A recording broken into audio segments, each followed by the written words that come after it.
Alright, so here we go. I'm going to break up this lecture into a series of smaller, hopefully 15-minute segments, so that's not so long to download. But here we go. Because of a snow day, we've got ourselves a missing lecture, and I want to make sure you guys get to hear it, so here we go. The integumentary system. We've finally advanced from talking about cells to tissues in the histology chapter, and now we're finally looking at your first organ system, your skin. That's the image that you have over here on the left-hand side. This is a transmission electron microscope shot. Notice it's scanning well, by the way. It's a very close-up view of the surface of your skin with a single hair coming out of a follicle.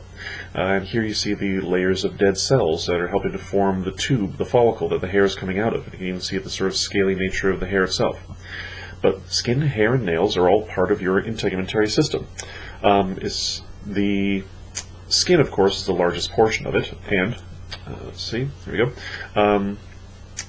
Because your skin is on the surface, it's one of the ones that has to be able to heal the fastest. It says here, skin is the most vulnerable organ, exposed to radiation, trauma, infection, and injurious chemicals. It's going to get hurt. This is about the second fastest healing tissue in the body.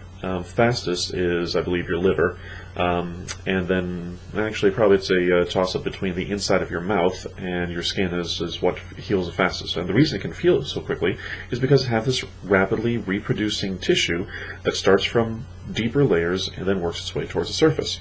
Okay? The study of dermatology is your study of skin and skin conditions, and here we go. The entire skin can be divided into two major regions, and those are your epidermis sections, which are all epithelial cells packed in really, really close to one another, with the rapidly reproducing layers down here at the deep end, and then as they get pushed closer and closer to the surface, the cells flatten out, become more squamous, and eventually die. The reason that they're going to die is because they're so far away from the blood. Now, admittedly, just to give you an idea of scale here, this width of this skin could be, the width of a dime, right? And so it's not that, it doesn't seem like it's that far away, but these cells are densely packed in with protein, which means they're not going to allow an awful lot of fluid to reach them up to this point. And that's part of the job of skin, to try and reduce water loss. So consequently, once you get a certain distance away from this blood, then the cells are going to be denied nutrients, and so that's one of the reasons that they do die, and eventually are going to flake off. And because they flake off, we need to grow more cells from below. So the epidermis is the most superficial portion of your skin. Dense packed epithelial cells, in fact we typically call it a stratified squamous epithelium, and then the remainder of your epidermis, the remainder of your integumentary system is your dermis section. Now, this is dense, irregular, fibrous connective tissue, but it's also mixed in with areolar tissue and mixed in with reticular tissue, which are some of your loose forms. But for the most part, it's just really, really dense bundles of collagen fibers that have contained within them these various other structures, like hair follicles, and sebaceous glands, and sudoriferous glands, which is another way of saying sweat glands, and more blood vessels, and let's not forget nerves, and small muscle bundles that will be connected to your hair roots. But all these things are typically what make up the rest of your dermis. And so between epidermis and dermis, that's most of your skin. Now, there is this part down here, the hypodermis. Anything with hypo on it means that it's below or less than or under. In this case, it's below your dermis. It's mostly subcutaneous fat, so that's adipose tissue. And you have a small amount of fat underneath most parts of your skin. Some places a little bit more than others, just depends on where you happen to deposit your fat. But most people are going to have at least a small cushioning layer. And in that hypodermis is where we tend to find even greater quantities of blood vessels. So yeah, there's blood vessels here, just underneath the epidermis. Then there's kind of a sparse collection, and then there's thicker blood vessels down here, which is why if a person is getting, say, a shot, then they may have a hypodermic needle injected through the skin down into the hypodermis, where the fluid can then be injected, and then these blood vessels can pick up that fluid. Okay. So, hypodermis underlies the dermis, but is not technically a part of the skin. The skin is really dermis and epidermis. We can now divide skin into two major forms, thick skin and thin skin. Right. I've got a couple images of that. Let's see, skin histology. All right. Thick skin is skin where you have a really, really dense quantity of dead cells sitting on top of your live cells. Now, considerably thicker. Here's an example of thick skin right here. All of this dark purple stuff right here, until you get to these almost black cells, that's dead cell material. And it's as thick or thicker than all the other live cells here lying underneath it. And so that's one of the big determinants of being thick skin. Loads and loads of layers of dead cells. Okay? And the only two places where you're going to find a thick skin like that are on your palms and the soles of your feet. Okay? After all, those are the two places on your body which come into contact with the world the most. And admittedly, some people might argue that your butt does too, but honestly, if you're standing up at least a portion of the day, then that means that your palms and soles are going to be touching the world the most. But thin skin. Thin skin has a noticeably smaller quantity of dead cells compared to its living cells. So if you see a slide like this one, where the dead cell component, what's called the stratum corneum, is thinner than the other layers of cells combined, then you can safely say that's thin skin. Now, thin skin contains hair follicles and sweat glands and sebaceous glands, which are the ones that produce oil. Right? Whereas thick skin will not have hair follicles, nor will it have sweat glands in it. Sorry, I apologize. Not sweat glands, oil glands. Thick skin will have sweat glands in it, though. Palms and soles definitely can sweat. But they don't produce oil, because one of the reasons to have your thick skin here is for gripping onto the surfaces that they're touching. So it would be kind of silly, really, to have oil glands coming out of your thick skin areas. But sweat, on the other hand, is not necessarily going to be so detrimental. We need sweat primarily for cooling, but also sweat is mostly water. And water can improve the adhesion of substances. So say, for instance, if you were trying to separate a couple of pieces of paper that you couldn't get apart, some people will lick their finger and then split those two pieces apart. That's because the water on the surface adheres to the paper.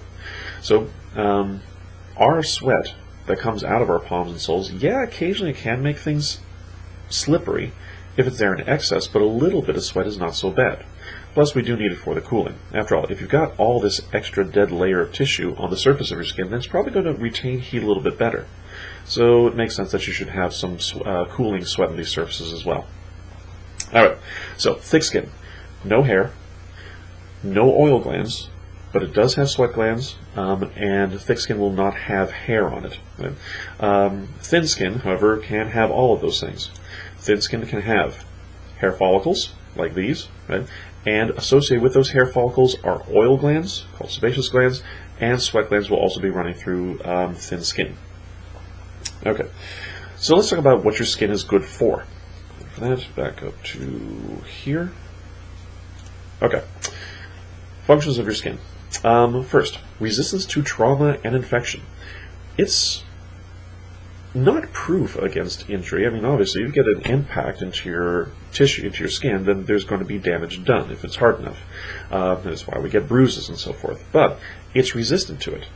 It is made up of non-living cells that can take an impact, that can absorb some of that force. Plus, I mean, when you scratch at it, then the surface cells are going to be coming away, right? And the stuff that collects underneath your fingernails. So that provides a resistance to trauma. Now, resistance to infection is probably its even more important function, because, I hate to say it, but we're all kind of surrounded by pathogens of all kinds. And so having a skin that is covered with dead cells makes it a hostile environment for other pathogens to live on. First of all, it's dry. And by being dry, that means that there's not a lot of water solvent for these things to go through their own biochemistry with. Second, it's poor in nutrients. The dead cells are mostly packed with a very stable keratin protein, which doesn't provide much nutrition. And then third, the sweat that appears on just about every part of your skin produces an acid mantle. If you touch a litmus paper to your skin, you'd find that it has a pH of about 6 compared to inside your body, which is a pH of about 7.4. So we're slightly acidic on the surface. All of these things now make it a hostile environment to pathogens, hard for them to live on, and as long as your skin is complete, then there's no holes through which those pathogens can then pass into deeper tissue. So this is one of the reasons that you do want to keep your wounds covered up. If you have a cut or a sore of some kind, get it covered with a Band-Aid, because otherwise that's a big open hole that could allow pathogens into deeper tissues and cause infection. So resistance to trauma and infection count as one function. Then there's its barrier function. Just by physically being a wall, not necessarily meant to stop trauma or pathogens, but just being a solid barrier. One, it's going to be keeping out UV radiation. Right? Now, admittedly, this is different between one person and another. I personally can't stop a lot of UV radiation because I don't have a lot of melanin in my skin. I'm kind of pale and pasty. But I do have a few freckles here and there, and I can resist some UV radiation from getting deeper into my tissues, but not all of it. Chemicals are going to be inhibited by the passage of, inhibited from passing by the thick layers of dead cells in my skin. And then the waterproofing function, that's kind of going in the other direction. We don't want water to leave us so rapidly. And so the waterproof nature of our skin is to prevent osmosis of water out into this dry environment. Not so much absorbing it, because we're the wetter environment, out here is the drier environment, and so that's the way the water is going to try to go. Okay. Another skin function, vitamin D synthesis. Vitamin D has a fancier name of calcitonin,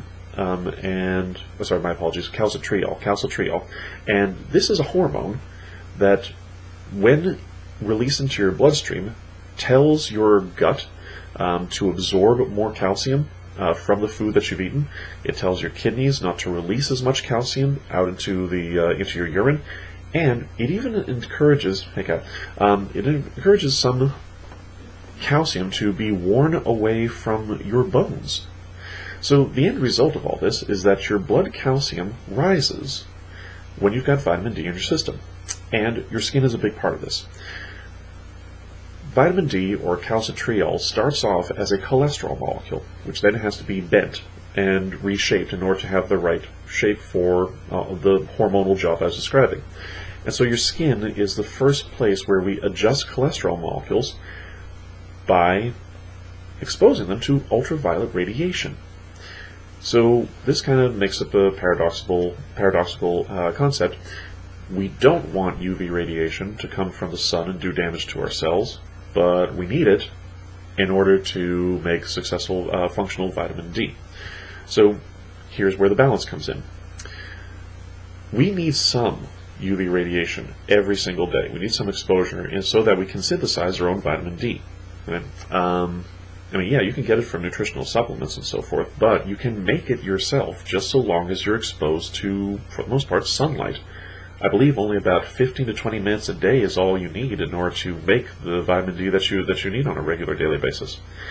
But if you have overexposure, then all that radiation, which is a medium energy radiation type, can penetrate down into your living cells, past the dead ones, where that radiation can then blast the DNA molecules of your various living cells and potentially cause damage. Right?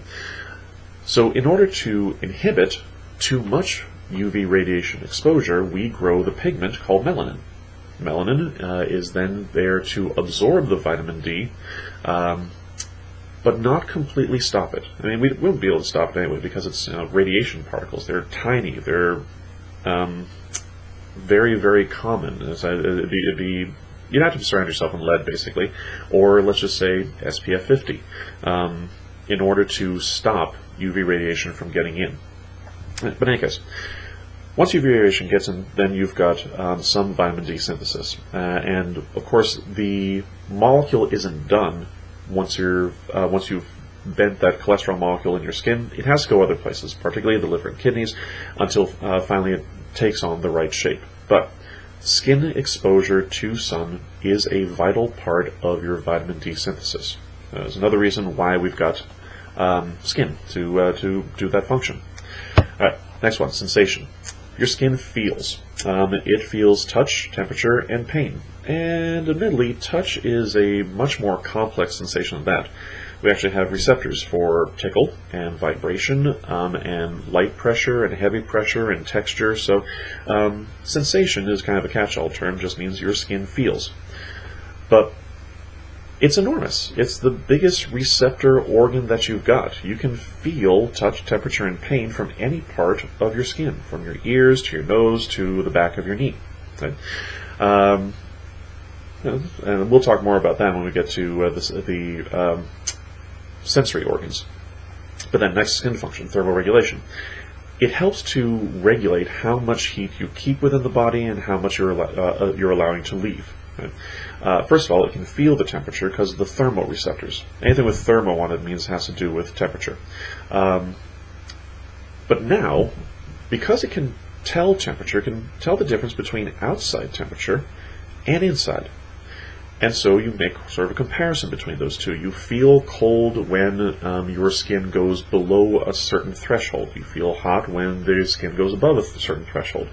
And the thing is that that source of heat doesn't always have to be external. It can be internal as well. After all, if you exercise, you're going to be burning energy. And some of that energy transformation into physical work is going to be lost in the form of heat production. Your muscles generate a lot of heat. And so when you get hot internally, you're going to have to release that heat to the environment more rapidly. And one of the ways that you do that is vasoconstriction. You dilate the blood vessels that are in your skin, and so more blood is now in your skin. Being close to the surface means that that heat now has a shorter distance to get to the outside of the body. Plus, if you then add a thin sheen of sweat to the top of your skin, then that water, which has thermal stability, can now absorb more heat before it evaporates off the surface. And so the sweat itself will help to take heat away in a more efficient fashion. But then if you get cold, one of the things you can do is you can reduce the amount of blood that's going to your skin. And so a person's skin can become more pale. This means that less hot blood will be brought to the surface, and so less heat is going to be lost. And of course, this is not based on your skin, but internally, your muscles will start to contract more rapidly, and thus you're shivering and generating heat because you've been losing it too rapidly to the environment. Okay. But still, that's another skin function, thermoregulation. The muscles aren't part of that. The skin is mostly just either dilating blood vessels or constricting them, and it has the ability to tell how cold or hot or cold it is relatively thanks to its thermoreceptors. Okay, now the next one, nonverbal communication. Your skin allows you to communicate with others, and part of this is visual, part of it is sensory. After all, if you slap somebody across the face, then that means that you are conveying some sort of disapproval of their behavior, right? And so that touch is a kind of communication. And when you just reach out to shake somebody's hand, that is the same thing. That touch is a nonverbal communication. Right? Then there's the sort of visual side of it. Right? How your skin looks can tell people about how you are feeling. I mean, they have the two examples here. There's this individual right here, and most people say that she's probably perturbed about something, feeling a little bit sad. But what about this individual? You still have an idea about how this individual is feeling because of the way the skin looks. Well, first of all, he's not baring his teeth at us, and that's a good sign. But the eyebrows, the cast of the skin that's not flushed red with embarrassment or anger, then all of those things tend to give us the impression that this person is calm and probably not about to attack. But admittedly, I still wouldn't want to get in this individual's face. Chimpanzees are very, very strong. But anyway, we have this visual nonverbal communication based on the appearance of the skin, and let's not forget the hair part. Like eyebrows. Eyebrows tell us an awful lot about the emotional condition that a person is in. Hair, same thing. If a person puts their hair up, if it's bedraggled, I mean, that tells us something about at least what their day has been like so far, and can give us a clue as to their emotional state. Actually, let me show an interesting thing here. Because it's the internet, there is a site out there that's called Celebrities Without Eyebrows.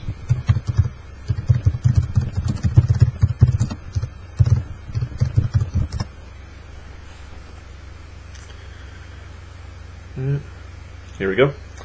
And so when you take a look at these images here, right, There you go. With only the eyebrows removed, you see that something has now changed about how you perceive this person's attitude. Oh yeah, sure, the big smile might be a clue, but let's see. Just take a look at them. You'll see that the lack of eyebrows changes something about how the person is feeling. And so that's sort of an extreme case, but you get the idea. How your hair is positioned, how your hair is organized tells people something about an emotional state. So that's the nonverbal communication part. Alright, so let's put that back up there. This one, from current slide. Alright. Just checking the time, 11:43. Alright, so I'm going to stop this one and then go on to a... actually I should finish the last part of your skin function. So this last skin function is one that might not be considered as much of a function as the others, just because it only shows up under certain conditions and not everybody's going to be dealing with this. Transdermal absorption. Not everybody is going to need drugs absorbed through the skin. And so that wasn't necessarily something that was part of the evolution of the skin. However, we now know that it can be done. Certain drugs can steadily be absorbed through the skin through adhesive patches, and is to our benefit. Specifically said something like Nicoderm, that is going to help people with smoking addictions. The nicotine is a small hydrophobic molecule. I think it's hydrophobic, but I'll have to double check that. But in any case, by putting a patch on the skin that contains that stuff, then it can slowly go through the skin. Now the skin is resistant. Things should not be able to pass through, like harmful chemicals, or for that matter, water easily. But these molecules are small enough, and by having the patch on the skin, it means that it can be a very slow dosage delivered over a long period of time, and that can help to alleviate a person's cravings. But there's also downsides to this too. If a person is exposed to, say, paint for a long period of time, then the solvents that are in that paint can also work their way through the skin. Mostly just has to be small molecules for them to get past the many layers of dead cells. Made up of phospholipid bilayers that are already inhibitive to the passage of fluids. So yeah, transdermal absorption, I wouldn't necessarily say that you had to put that one onto your list of skin functions, because it's not a quote-unquote natural one. It's one that we found out it was beneficial to us once we started developing topical medicines and so forth. But in any case, the main ones that you should remember: resistance and trauma to infection, other barrier functions, vitamin D synthesis, sensation, thermoregulation, and nonverbal communication. Transdermal absorption is sort of an add-on to that. Okay, so like I said, I'm going to stop this one, and I'll start another video in just a moment for the next component of skin. All right, and stop.